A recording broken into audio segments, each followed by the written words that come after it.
Hi, this is Peggy from Lazarow, and today we are joined by Alex Lazarow.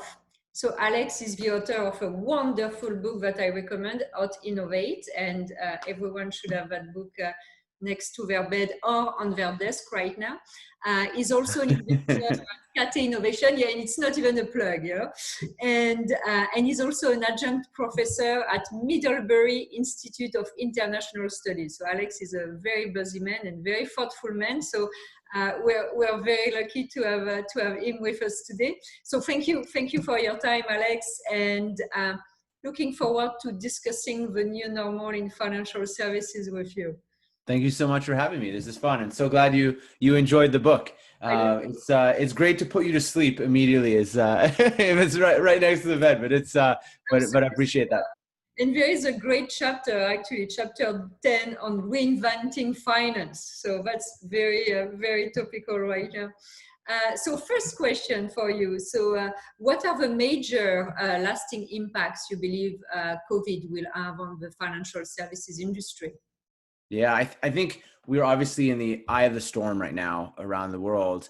And I think that COVID-19 has laid bare many of the challenges that we have as a society. These challenges are not new, obviously, right? They're in America. There's 60 million Americans that are unbanked or underbanked. There's 85 million Americans that are underinsured for healthcare or whatever. Those challenges are new. I think that we've just laid them bare. I think that we're going to see is a renewed focus around questions of fintech and technology more broadly applied to solve some of these major challenges. I think we're going to see a shift from, in the book I talk about this notion of technologists being disruptors, a shift from that approach and philosophy of looking at an industry that's inefficient and bringing more efficiency to being creators, finding solutions to big problems through technology and business model innovation, but to really provide a more inclusive outcome for folks. So I think we're going to see that. I think we're going to see new products and services targeting the underbanked, the unbanked, but also frankly, just the mass market with healthier and wholesome and hopefully lower cost and better solutions for them. Yeah, I agree with you. And it's interesting, you know, you always want to make sure you're taking the most of a crisis. And I absolutely agree with you. These problems have been there for a long time, unfortunately. And you don't want to miss an opportunity to actually address this big challenge. So that's a good actually transition to the next question. Do you think we're going to see new regulations and policies coming from COVID, and maybe financial inclusion is one of them, or anything else? Yeah, so I think there's a lot of things that can be done around financial inclusion. I think there's also a lot of things that will need to be done for this new remote world. So for instance, notarization in the US is a state-by-state regulation. In some states, you can do it virtually. In other states, you can't. In a remote world, you know, and if we're in the middle of a storm with COVID, it's just not safe to have a notary be in person, but you can't stop those transactions from happening. I think we're going to see some regulatory change around questions like that to facilitate business models that work digitally, including those kind of things. So I think we're going to see some of that I think will further accelerate. These are all things that are going to be on the roadmap over the next couple of years. They're natural evolutions, but I think that we have this new point where we need an answer, we need an outcome, and I think that's going to catalyze some of these changes, hopefully in the right direction. And yeah, I hear you. And so do you think in terms of resetting the competitive landscape, competitive positioning, some institutions might be winners, some might not be winners, meaning losers? What's your perspective on that? You know, it's interesting.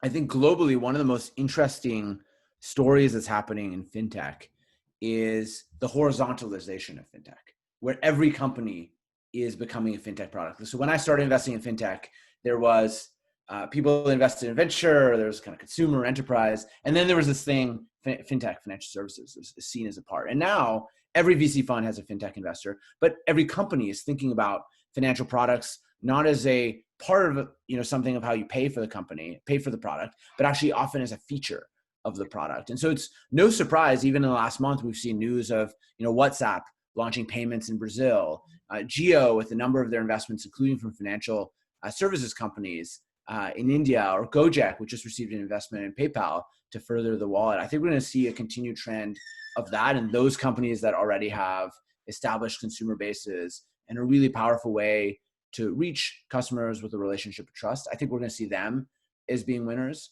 The other segment is tied back to my answer earlier around financial inclusion, is when you're offering a differentiated product that others are not offering with a unique way. One of the companies that we've invested in, both in my current fund, Cathay Innovation, and then previously that I had the pleasure of investing in at Omidyar Network, was Chimebank.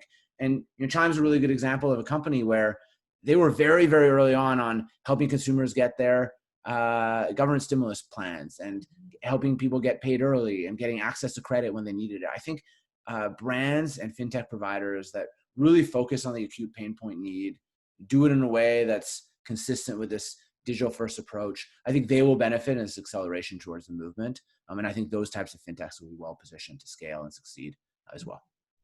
Yeah, and it's good to see as well the positive impact associated with that, which is great. Absolutely. There that can be profitable and hopefully bring a betterment of the world in general. So Totally. if we look at traditional FIs, Yeah. where do you see this organization going? I don't think they're going anywhere. I think there's going to be a continued role for traditional financial institutions to in the segment. But I do think that, Satya from Microsoft said, we had 2 years of digital adoption in 2 months as a result of COVID. I think digital transformation has been on the agenda for traditional financial institutions for a long time. It's at the top of a lot of CTOs' agendas and CEOs' agendas. But there's a lot of other things that they're doing. And now all of a sudden, figuring out how to revamp the front end to have a UI that is really pleasant for the businesses and consumers they serve, figuring out adoption of technology to drive efficiency throughout the back end is going to make sense. And I think third, we're going to see some acquisitions as well of fintech players and new talent and perhaps some consolidation. And so I think traditional financial institutions have the benefit of having trusted relationships with their providers, having real strength of having weathered many crises before and know how to do that. And for those that are well positioned and are able to tie with this transformation, I think we'll be well positioned coming out of this too. Yes, I agree with you. Like what I'm always afraid is this short-term cost savings that is not necessarily very thoughtful, while actually you have the opportunity to revamp the way you do business. And yes, they're so well positioned. I agree with you. So changing gears. So what was the change personally for you in your habits during COVID? On the personal level, my big change of habits has been a giant increase of diaper changing because my wife and I just welcomed a baby daughter. And so what's her name? Her name is Artemis Eve, after the goddess of the hunt and the protector of women, and Eve, the original seeker of knowledge. So that's her name. And but anyway, so I think that, but I actually think on the professional level, I just completed my first investment ever, virtual only, Zoom only, have not met the founder. Oh, wow. And while I don't believe that will become the standard long term, I think there's a lot of value in both sides of a relationship like that to spend a lot of time together. We did that a lot through Zoom. I do think it's going to become more standard to do a lot more work virtual only. And I think thinking more carefully about when to do business travel and for what, et cetera. I actually think so much more can be done via Zoom. And I think the silver lining of that is, I've been long talking about, including in my book, about the flattening of access to technology, venture, entrepreneurship. And I think that if you can do most of an investment process remotely, you can invest anywhere around the world. Exactly. And so I think it's going to be a driver to greater access to venture capital, hopefully, to a lot of regions that have been underserved. So I think that's the one thing that I've noticed and will hopefully put into practice some more in my work. Well, that's wonderful. You're the first investor to tell me that, because most people are telling me I have challenges in actually pulling the trigger. I met these companies with Zoom for hours, but I'm not comfortable signing before meeting them. So kudos to you for going further. Well, thank you so much, Alex. It was wonderful to have you again. For everyone, Out-Innovate. You will have way more amazing insight from the book. And thank you again for being with us today. Thank you so much. And for those interested, Out-Innovate can be found on Amazon, but in the spirit of COVID, support your local bookstore, and it's available on any online website. Thank you, Peggy, for having me. This was a lot of fun, and looking forward to continuing the discussion. Thank you so much. Take care, Alex. Bye.